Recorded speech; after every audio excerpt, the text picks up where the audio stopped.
தமிழ்நாடு காவல்துறை சார்பில் மகளிர் அதிரடி படையினரின் சாகச நிகழ்ச்சி தற்போது நடைபெறவுள்ளது. காவல்துறையில் பணியாற்றும் பெண் கமாண்டர் நவீன ரக துப்பாக்கிகளை கண்களை கட்டிக்கொண்டு அதிவேகமாக பிரித்து ஒன்று சேர்க்க இங்கு வருகை தர உள்ளனர். நம் பாதுகாப்பில் அரணாக நிற்கும் மகளிரை மகளிர் தின விழாவில் கரவொலியுடன் இங்கு வரவேற்கலாம். பெண் கமாண்டோக்கள் ஆகிய இவர்கள் காவல்துறையில் பல்வேறு இடங்களில் குற்றத்தடுப்பு பணிகளில் ஈடுபடும் போது எத்தகைய சூழ்நிலையையும் சமாளிப்பதற்கான தனி ஆற்றல்களை பெற்றுள்ளனர். அதில் ஒன்றான பல வகையான ஆயுதங்களை பயன்படுத்தும் யுத்திகளை கற்றுக்கொண்டு கண்ணிமைக்கும் நேரத்தில் தற்காத்துக் கொள்ள கடும் பயிற்சியினை பெற்றிருக்கிறார்கள். கடந்த 2023ஆம் ஆண்டு மாண்புமிகு தமிழ்நாடு முதலமைச்சர் அவர்கள் 50ஆம் ஆண்டு பெண் காவலர் விழாவில் நவரத்ன திட்டத்தின் ஒன்றான அகில இந்திய பெண் காவலருக்கான துப்பாக்கி சுடுதல் போட்டி 2024ஆம் ஆண்டு நடத்தப்பட்டது. அதில் தமிழக பெண் காவலர்கள் அணி ஒட்டுமொத்த இந்திய அளவில் முதன்மை கோப்பையையும் 39 தனிநபர் பதக்கங்களில் 2 தங்கம் 3 வெள்ளி 6 வெண்கலம் உள்ளிட்ட 11 பதக்கங்களையும் கார்பன் துப்பாக்கி போட்டியில் ஒட்டுமொத்த சிறந்த வீராங்கனை என்ற பதக்கத்தையும் கைப்பற்றினார்கள் என்பது நாம் அனைவரும் பெருமை கொள்ளத்தக்கது. நாம் இப்பொழுது பெண் கமாண்டோக்கள் தங்கள் கண்களை கட்டிக்கொண்டு வெளிச்சமில்லாத இடங்களில் யுத்திகளை பயன்படுத்தி AK-47, MP5 மற்றும் Glock 17 பிஸ்டல் ஆகிய ஆயுதங்களை பிரித்து அதனை மீண்டும் ஒன்று சேர்க்கும் நிகழ்ச்சியை காண இருக்கிறோம்.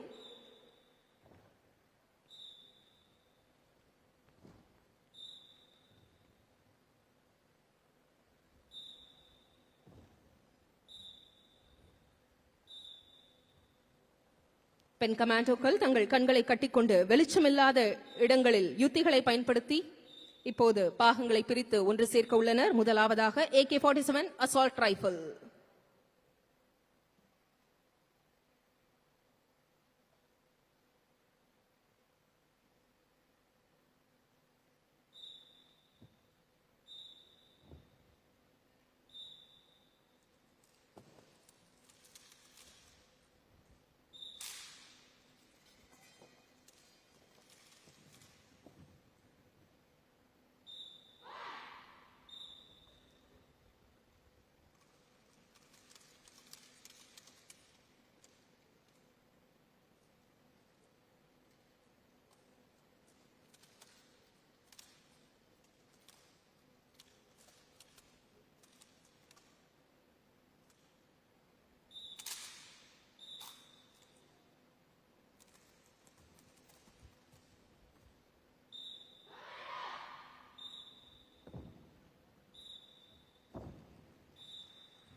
இரண்டாவதாக MP5.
இறுதியாக Glock 17 பிஸ்டல்.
மகளிரின் வீரத்தை பறைசாற்றும் வகையில் சாகசம் நிகழ்த்திய மகளிர் அதிரடி படையினருக்கு மனமார்ந்த நன்றியினை தெரிவித்துக் கொள்ளலாம்.